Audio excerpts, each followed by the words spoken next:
You're on. Hey, it's Jeff from Harwood Mills. I'm just going to take everyone over this afternoon how to change a blade and how to retract blades on the GT34, GT26 and GT40. So the tools you need is a torque wrench, a 22mm socket, a 6mm Allen key and a shifting spanner. Okay, now a good way of looking at a bandsaw is when you're running it, they're very similar to a belt sander. When you put a new belt on, the belt will want to go one way or another because each belt is uniquely different. So basically what we have to do is change the camber of the belts like this, of the blade like this. So the adjustments on this machine are incredibly simple and easy to use. So we're just going to come around the side here and I'll show you adjusting a blade. So the first thing you do when you want to say change a blade is you unwind the T-handle around the side and you just give it a stiff shove and you'll see the blade jump up like so, and you'll see the tension run out of the blade like so.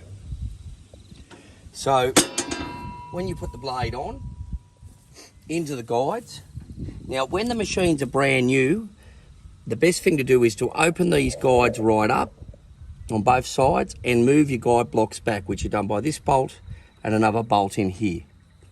Okay, so we're just going to retension that now.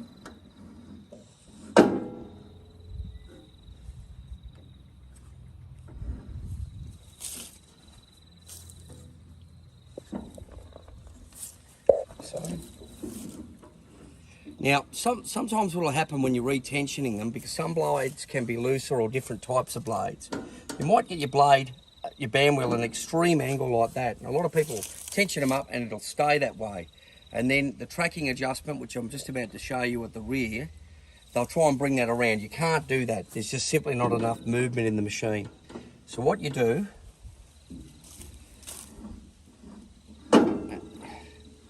tighten up, and that's sitting fairly well. So we're just going to come around this side of the machine now, and we're going to have a look at the tracking adjustment on this side.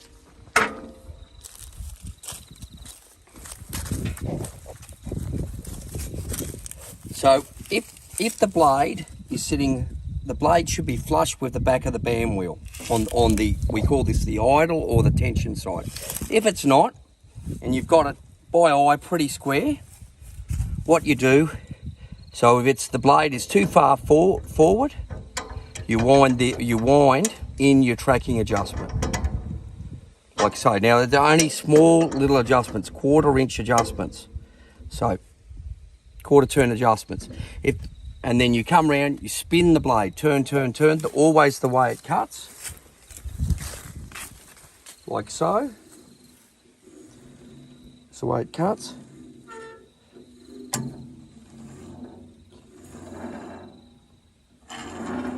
You're putting your hand in, seeing where the blade is.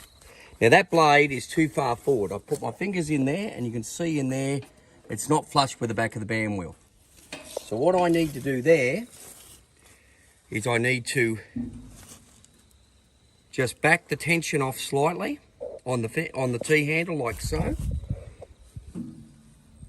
Say 1/4 turn, and wind in your tracking adjustment bolt. Say a 1/4 turn. And then what we do, we come round and spin the band wheel. Okay. So it tracks in. It's still not quite right. Just give that a couple more turns. Now, if that blade was too far, so we're turning that clockwise. If we had the, not quite, turn it some more.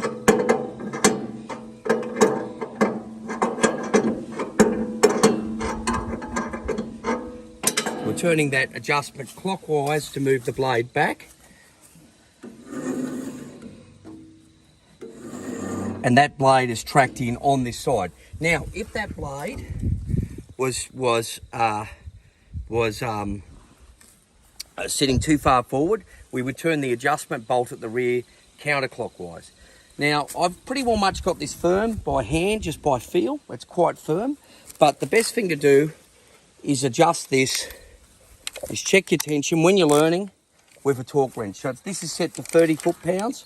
You can, some people go to 35, but you can go between, the variation is 25 to 30 foot-pounds. So I go in the center. So a torque wrench, you can see that's not quite right.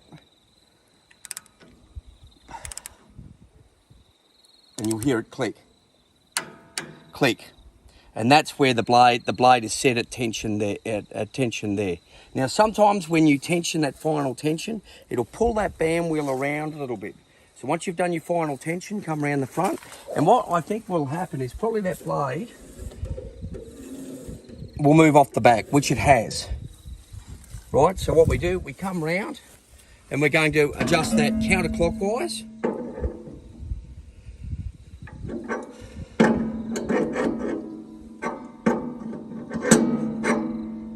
Adjustment bolt on the back here, counterclockwise, and we'll come round, spin it how it cuts.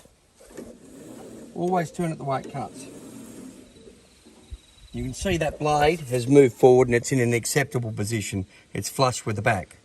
Now, what we're going to talk about now is the tracking adjustment on the drive side. Now, most of the time on the drive side, these will stay where will stay in the right spot. But sometimes you change between blades. You run a thicker or thinner or a tungsten blade, and that will affect the tracking of the machine. We're just going to go around the side here.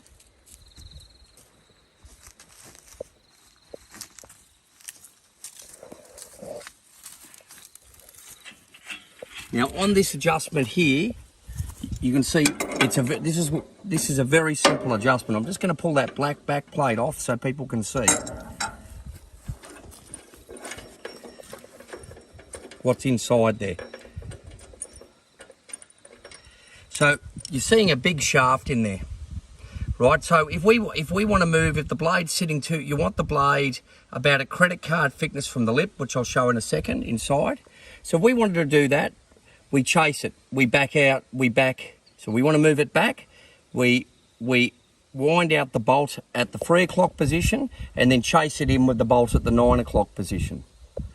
Vice versa, if we want to move it the opposite way, the blade's rubbing too hard on the back of the band wheel, we would wind the bolt at the 3 o'clock position in and the bolt at the 9 o'clock position out. And what that'll do, that will pitch your band like that. Winding it in, pitch like that. Now, quite often these can jam. So what you need to do is adjust your bottom bolt so you've got some room in there when you're moving, but don't forget to do that back up. The other thing that you do when the machine is new, you put on this side, you put a level on the band wheel and level it up and down like that. So that's done with these verticals. Now, always remember to put your plate back on. You actually do not adjust this side of the machine with that plate missing, because it's that's what holds the blade in. You loosen it a little bit, but you always make sure it's tight. So I'll just go around. I'm going to show you the blades, show you the position on the band wheel that we're looking for.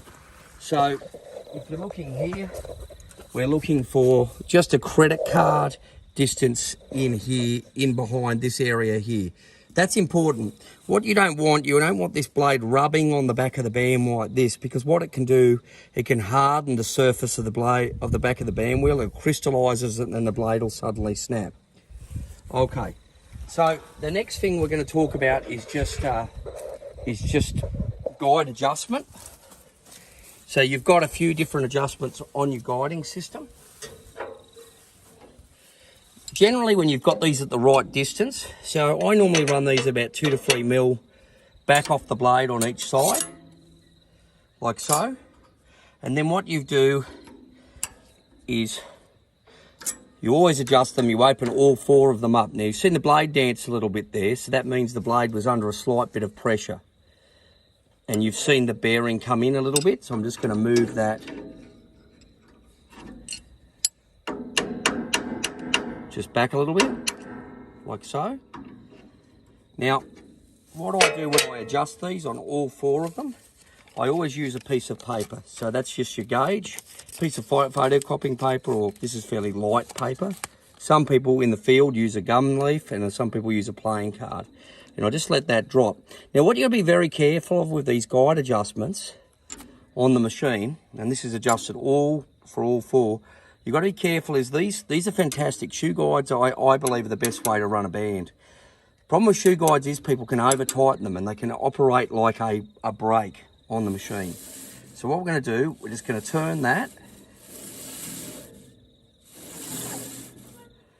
and make sure, and you can see that stayed in the same position. And that adjustment is for the same for all 4 guide blocks.